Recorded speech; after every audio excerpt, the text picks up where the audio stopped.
This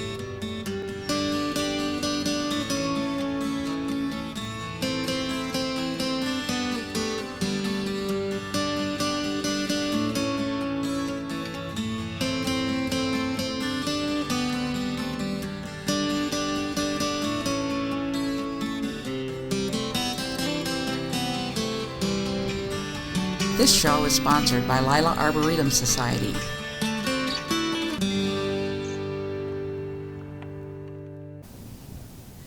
Hello, I'm Vi Gogol, and this is In the Garden. And today we're in the Rost garden, and with me is Jean.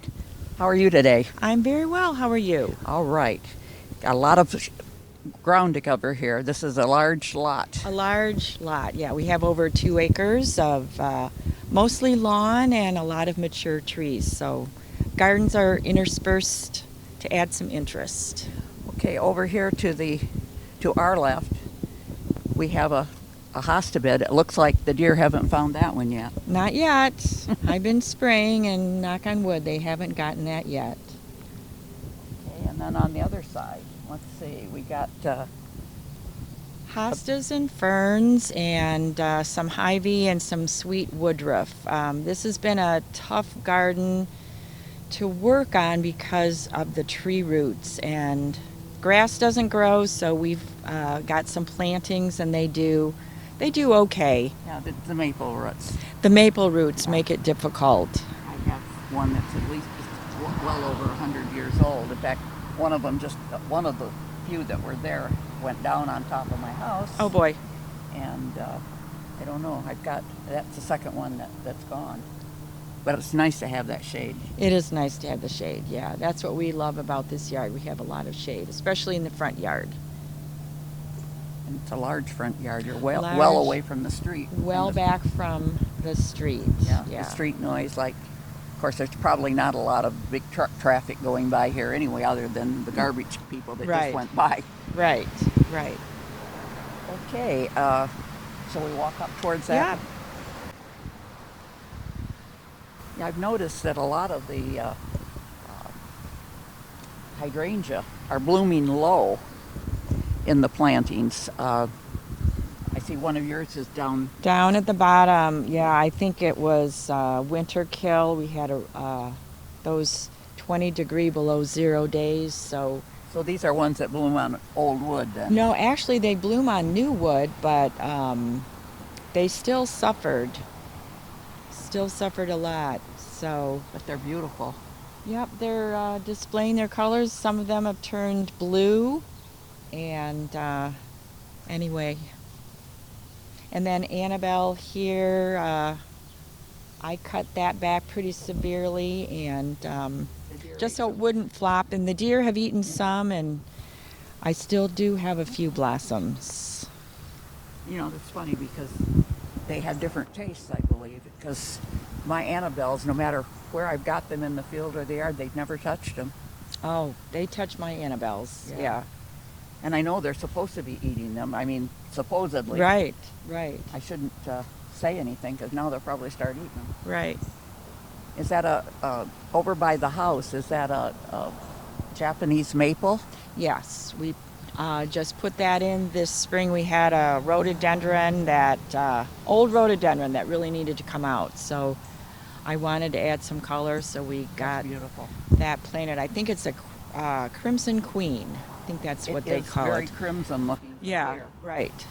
So so far it's doing well, and we look forward to having that. Now, a lot of people don't realize that you don't just buy things for the blossom color. Right. You look for foliage color too. Foliage, yeah. And so we have a lot of green across the front, as you can see. Yeah. So I wanted some different color. Yeah, well, you've got it now, and that one will probably give you color for a long time. It will. And I see hydrangeas up there, and you've got some annuals planted along the edge. Some annuals to add some color, and yep.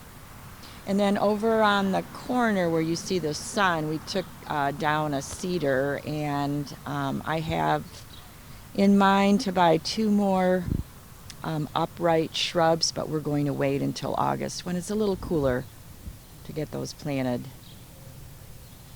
Yeah, I've been planting a lot of stuff, but I've been watering. I've got kind of like a holding bed I've started so that I Good can idea. work on the the Oh, quackgrass that's so okay. bad. Yeah. I'm not really looking forward to getting into there. I know that the roots can go right through the daylily tuber things that Yeah. are down underground, and you can't pull them out, and you break them off, and they're going to come back. Yeah. You have to really cut the little tuber off, and You do. It's hard. Yeah. It's hard. it's a beautiful planter. I love the grass. Yep. So deer munched on that as well. So anyway, I just feel like sometimes all my efforts go into feeding the deer. Yeah, I think there's a lot of us feel that way.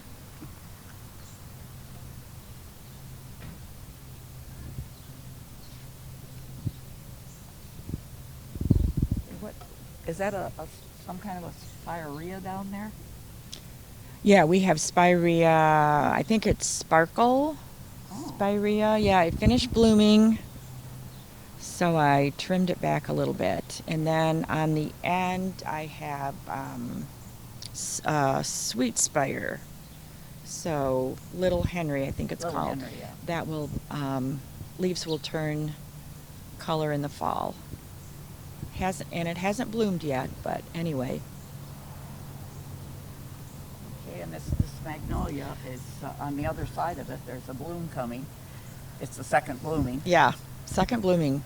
and it's never as big as. It's always, to me, this is a bonus, for them to get them later on. Right. This is Jane magnolia, so it's not as big as regular magnolia. So it's about as big as it will get. But yes, it does send out some blooms at this time of the year, which is a treat.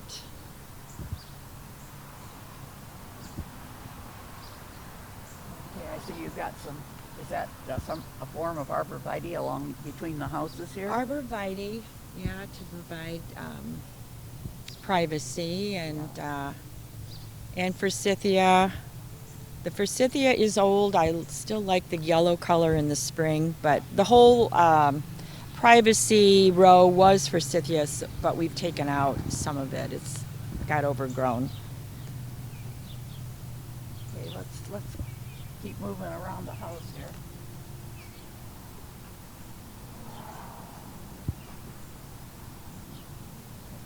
Okay, you got is that a garden shed? Garden shed, yeah, we call it the tool shed. Keeps all the gardening equipment in it. And last night I went to close the door, and there was a tufted titmouse inside. Oh. So very frightened, and kind of scooped it along, and finally it flew out the door. Okay, here's a view of what we're coming on to here, the deck out here and back. So this is a new landscaping that we've done. We replaced a wooden deck and a cement retaining wall, and decided not to have a deck anymore. So we've got a patio, a stone patio, and stone retaining wall, and we really love it. It's low maintenance now and should last for a long, long time. So because I have so much stone, I have a lot of pots, as you can see. Well, that's nice. I lost count, I have over 40 pots. And people look at me like I'm crazy, but as I told my husband, if I had one pot among all this cement, it really wouldn't, there wouldn't be an impact. So anyway, it takes about a half hour for me to water them. I've got a little system down, so to me it's a labor of love.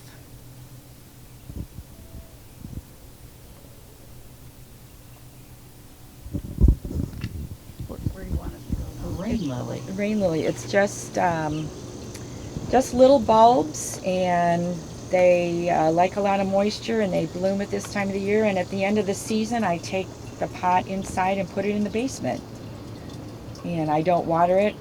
And then in April or May, when the weather warms up, I bring it outside. So it's not hardy, but boy, it Yeah. survives well. It does, yeah. I've Yeah. had that maybe 10 years or so. Wow. So I got it from a friend. So I think of her every time it blooms. That's nice. I like memory things. Mm-hmm. Okay, on the other side of the walk there. When we put the landscaping in, we had this little side garden. So this is a little rock garden, and it has flamingos in it. And the flamingos are there because I have a grandson who lives out of state, and he's very much into birds. He bought some flamingos with his allowance for his garden, where he and his mom and dad live. And I went out to visit last year, and he wanted me to go with him to the store. So we went, and he was 6 years old at that time, and we found the flamingos, and he said, "Grandma," he said, "do you have enough allowance to buy the flamingos?" So I had to chuckle, and I assured him that I did. So anyway, every time I see the flamingos, I think of him, because he loves birds. Along the edge of the fence that surrounds the pool. And are those knockout roses, the dark Those red? are knockout roses, the pink ones and the red ones. I do have some hybrid teas. I think I have 4 left. And those two of them came from a long time ago. Jackson Perkins asked me if I would do some test roses, and they survived. And the others did not, so they've been replaced by knockout roses, which I love. Yeah, they're nice. They're always blooming, and anyway. And the purple clematis up Purple on the... Giacomani, that was my very first clematis that I had, so that is maybe 25 years old and Wow. does really well there. Keeps coming back every spring, and yeah, I love the midsummer purple. Yeah, that's nice. I have other clematis that are done already, and then I have 2 sweet autumn clematis that won't come out until the fall. But this one, right now, at the peak of the summer, it still blooms. How do you keep your sweet autumn clematis from spreading throughout your whole garden? With difficulty. Okay. Yeah, one of them I had to give a haircut to because it was trying to romp through the perennial bed. And anyway, they are very invasive, that's for sure. They are. Yeah. I don't think I've got a flower bed that doesn't have some in it now. Yeah. And they're big. And You've got to dig them out. I Yeah. thought I dug quite a few little sprouts out in the spring, but some of them are coming back, and I guess you just have to keep digging them up. Okay, shall we walk around the pool area and see what's back on the property? This is my main perennial bed, and when we moved here, this was, along with the rose bed, that was the only flower gardens I had. My children were younger, and I didn't have as much time to garden. So right now the daisies are having their heyday, and the black-eyed Susans are coming up. I think they were the black-eyed Susans. I guess I thought they didn't come up until later in August. Yeah, mine are blooming right now, and I have they're rudbeckia actually, and I have a rudbeckia herbstone in the middle that's quite tall, sending up yellow flowers. Okay. So the bergamot is pretty much, well, kind of on waning. There's still color there. Still a little bit of color, and I have echinacea as well. Now, I see you had hummingbird feeders up on the other side of the... Do you have a lot of hummingbirds that come here? We have a few, yeah, we do. And earlier in the summer, we had a Baltimore Oriole, we had a flock of them, so we haven't seen too many of them lately, but if I put jelly on my feeder, I get the catbird loves that. So yeah, we keep the feeders going. So we have a lot of birds and bees and butterflies and... Oh, and you still got an Asiatic lily blooming. I do, yeah. And my stargazer lily, the deer did not get them. So I have the tomato cage over them and some bird netting, and they are blooming. Otherwise, the deer would munch them. You know, that's a good point. I think some other people may want to do that. Get some tomato cages and use the netting. That's a good idea. It could work on other flowers too. Could work on other flowers, but you know, you were talking about sweet autumn clematis. You can see along the that fence. one is, you know, heading toward the lilies, and I might have to take scissors and get that trimmed back. A butterfly came So in. lots of butterflies. Couldn't see what it was. Maybe Yeah. I can now. No, Not sure what it going is. on. No, he decided he didn't want to be on camera today. Not today. I like how you tuck that little, Some ageratum. tuck Yeah. that in for color. When I have extra plants from all my pots, I just put them in the garden. Yeah, they do add a pop of color all summer. Okay, looking down the hill to the camera's right. There's another little flower bed down there. Mm-hmm. I can't remember what. There was some purple leafed. Have you still got that? That one that reseeds, the little purple. Not the blooms. The leaves are purple. Actually, one of the ladies who worked the garden, it was right there. Yeah. One of the ladies who worked the garden said, was asking me about it, and she said it was very invasive. So I dug it up, and I got a new rutabaga. Okay. It's invasive by seed, is what it is. The plants don't spread. Yeah. I think I've lost most of mine. And then this Oh, you got a. pine tree, we have a concolor. Yeah. Also. And you hear the Carolina wren? She was squawking. She lives in the birdhouse, and this is her flower bed. Okay. She'll have you know. Some people know that concolor as a white fir. Right. It's another fir. name for it. Right. That's done really well. So there was a white pine here that died, and we wanted to replace it, and we picked the concolor fir. That was a good Yeah. choice. It's It's not like the blue spruce that are going to die when they get Right. about 30 years Yeah. old. You can count on them. Yeah. Just branches dying from the ground up. But this, as long as it's in a place it likes, it'll survive for a long time. So we sited it. We measured how wide it will get. So this is sited so it shouldn't interfere. And they're pretty fast growers. They're not as Yeah. slow as some of the others. Right. So that it's amazing. It's done really well right there.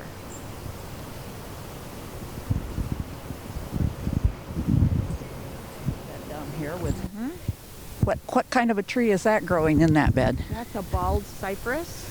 I thought it was some kind, but I wasn't. This is, we're getting down into the floodplain of Mingus Brook. It doesn't quite flood, but it really takes up the moisture from the brook. So, What'd you say the name was? The brook? Mingus Brook. Mingus Brook. Oh. Right. In the back.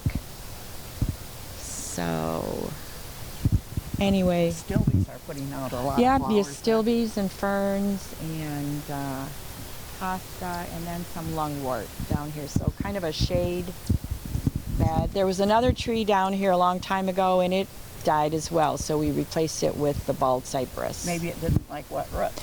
Yeah, we were wondering. It was a pine tree, and all of a sudden, one day I noticed the needles were turning grayish color, and then they turned tan, and the tree was dead. So we researched, and I found bald cypress. Okay, now, is that the one that drops its greenery stuff? Greenery, right. It's not leaves, it's not needles. Yeah, it just drops them. So it's deciduous. Right, It loses it Right. in the winter. right. That's interesting. I don't think we've ever encountered one of those. So if you don't want a lot of leaves to rake, Hey, good idea. that's a tree to have. You don't have leaves to rake. Okay, I see you got some grasses in here too. Some grasses. Yep. They've done well.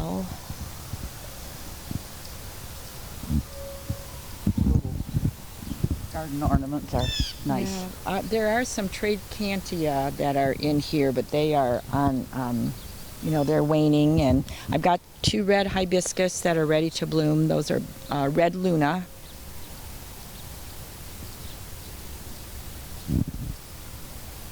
Okay. And they got another little. Got a witch hazel. This is a witch hazel. Uh-huh. Boy, it's good sized. Yeah. That's a witch hazel. So in February, I like to come out and check it, and sure enough, it sends out its little long tubular blossoms that are yellow, and it's one of the first signs of spring. So you know, winter's going to be coming to an end sometime. Yeah, sometimes those little signals keep us going. Indeed, they really do. It's like, yay, the winter is going to be coming to an end. And that's Lady's Mantle underneath. Mantle, Yeah, I just deadheaded all of those. And then from here we can see the brook, Mingus Brook. And you even have a bench down here. Yeah. And a dog that used to be at the family farm. So we were able to get that dog, so we brought it here, and now he's sitting looking at Mingus Brook. Now maybe if you put a microphone in him and let him bark, maybe that'd keep the deer away. Right. Until they got used to it. Yeah. Boy, he looks ferocious. Yeah. Okay, now are we at your bog garden now? We're at the bog garden, and right here we have a pussy willow. This tree is a pussy willow, and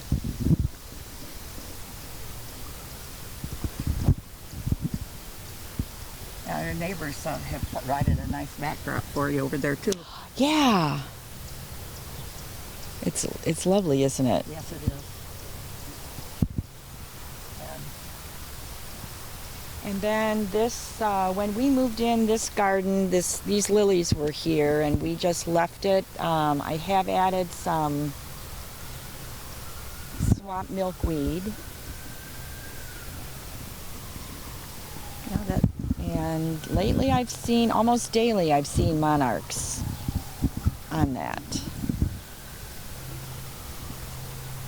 I've got to examine mine and see if there's any seeds. They lay their eggs on the underside Right, of the leaf, and right. we need to See look at that. if they have them. Maybe I can protect them so that they survive. I know they. So this I've just let go natural. I have a lot of dragonflies that like to fly around and so forth. But lately I wondered, why were the lilies all pressed down? And I realized it is the deer that have been sleeping here in the lilies, and they have eaten. Yeah, they're all pressed down. In the middle there. Yeah. And they've eaten a lot of the blossoms. So underneath this willow tree, it was all grass, but I wanted to have a flower bed, so it's in the front. I have lilies, or not lilies. I have hosta and fern and some lungwort and some astilbe, and there's toad lily, and there's wild ginger. There's Solomon seal. In the back, I've just let go wild because it's close to the brook. And the huge weeping willow. Weeping willow. Yeah. Yeah, there was one about that big in my neighborhood when I was growing up, and it had a lot of branches down low. We would go up and we'd be hidden by all the foliage. Yeah. Nobody knew we were there. Right. Yeah. And then I see we have a little waterfall back there. Yeah, there's a waterfall. Neighbors have a waterfall, and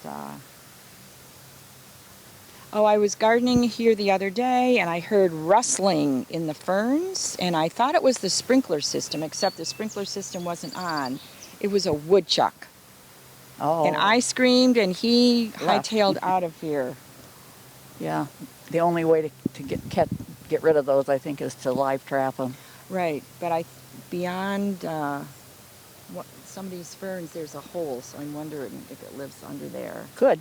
So we've got a lot of wildlife here, and then on the western side of the property we have a huge old spruce tree, and it's the background and backdrop for another garden.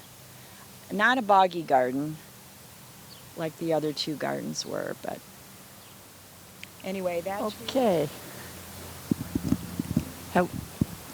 It's a nice shot from down here at the brook up to the rest of the Yeah. flower beds that we just went through, and get a Right. long view of them. so.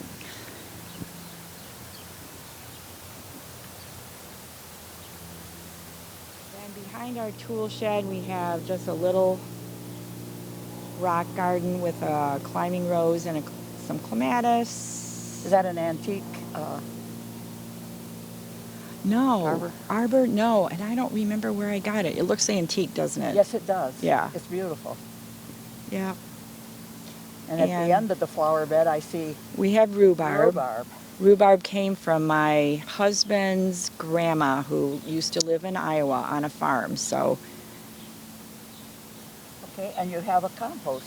we area. compost, yep, as much as we can. We got a view up of your patio. Mhm. I continue to call it a deck.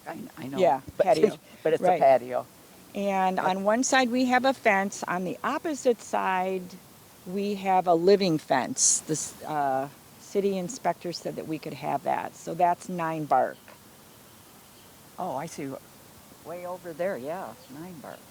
So we didn't have to have a physical fence. We could have a living fence, which makes it more interesting. Yeah, it does. And then when we were having the block put up, I picked gray, and gray can be an interesting color. The contractor said, how about if I put a stripe of white? So if you notice, Yes, I there's some, see the color. Yeah. some It white really makes a stripes. difference. It Yeah, makes it it does. very interesting. Yeah, that was his idea. So we went with You that. got a smart one to come and work. Yeah. Put up your hardscape. Mm-hmm.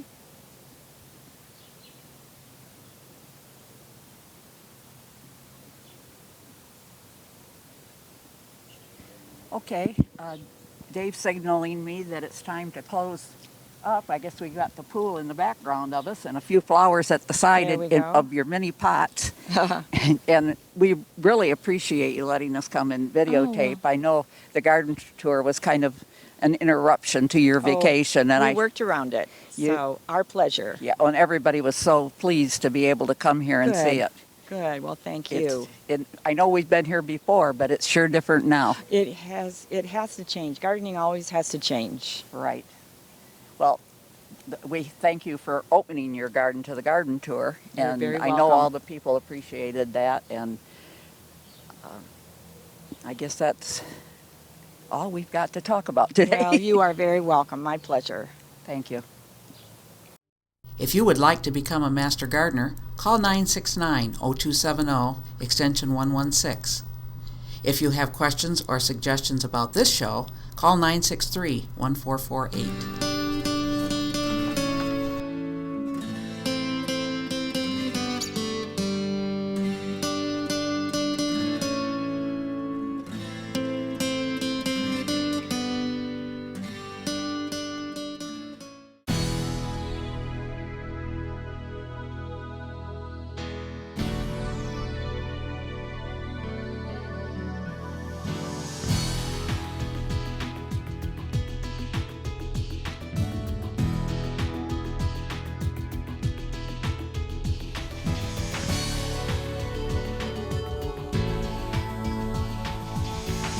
AccessVision. Your voice, your community.